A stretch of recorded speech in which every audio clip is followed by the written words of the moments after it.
Suivez-moi si vous le souhaitez sur les réseaux sociaux, Snapchat, Facebook, Instagram. Hello, hello mes pommes d'amour! Je vous propose encore une recette spéciale fête de fin d'année et Noël. Et oui, c'est le pain d'épices, le gâteau de miel qu'on adore tous. Moi personnellement, ça me rappelle donc les fêtes de fin d'année et la maison d'Hansel et Gretel. Vous l'achetez peut-être sûrement, mais sachez que c'est hyper simple à réaliser et fait maison, c'est meilleur. Je ne vous fais plus attendre mes pommes d'amour, je vous propose de passer rapidement à la recette.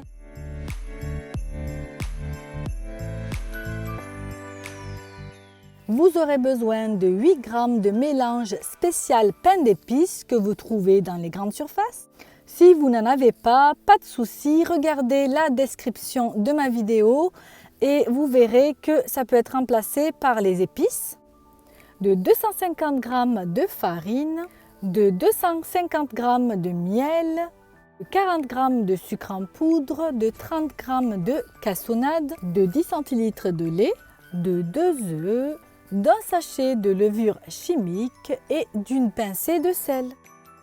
Je prends un saladier, j'y verse la farine ainsi que la levure chimique,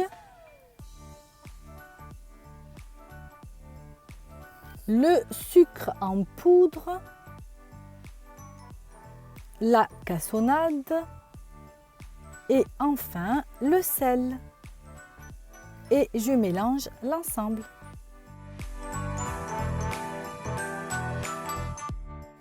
En parallèle, je prends une casserole, j'y mets le miel, le but étant de faire tiédir celui-ci, puis je retire du feu.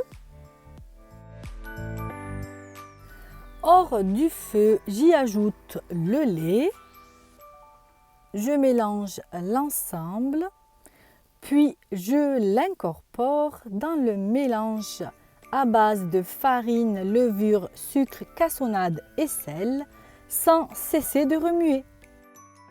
Par la suite, il faut y incorporer le mélange spécial pain d'épices ou les épices en elles-mêmes.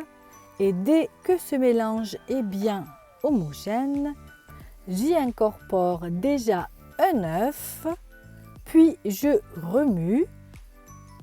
Et dans un deuxième temps, j'y ajoute le deuxième et je remue de nouveau.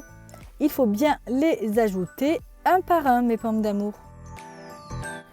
Voici ce que vous devez obtenir au final. Une pâte bien brillante et élastique.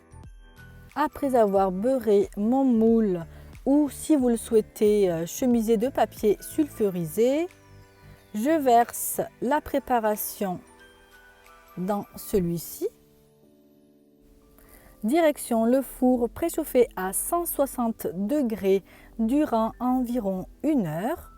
Il faut bien surveiller la cuisson et si vous remarquez que la surface brunit trop vite, vous couvrez le gâteau et vous laissez cuire jusqu'à les 1 heure au total. Voici mon pain d'épices à la sortie du four. Comme vous pouvez le voir, il a bien doré et bien gonflé.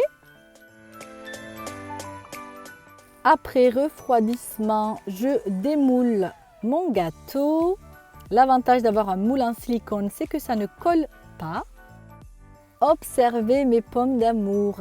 Regardez comme le pain d'épices est super joli. Ça donne envie de le déguster, hein? Je saupoudre de sucre glace pour décorer mon pain d'épices. Les saveurs et les odeurs qui en découlent vous immergera dans la féerie des fêtes de fin d'année. Encore une vidéo qui arrive à son terme. J'espère qu'elle vous aura plu.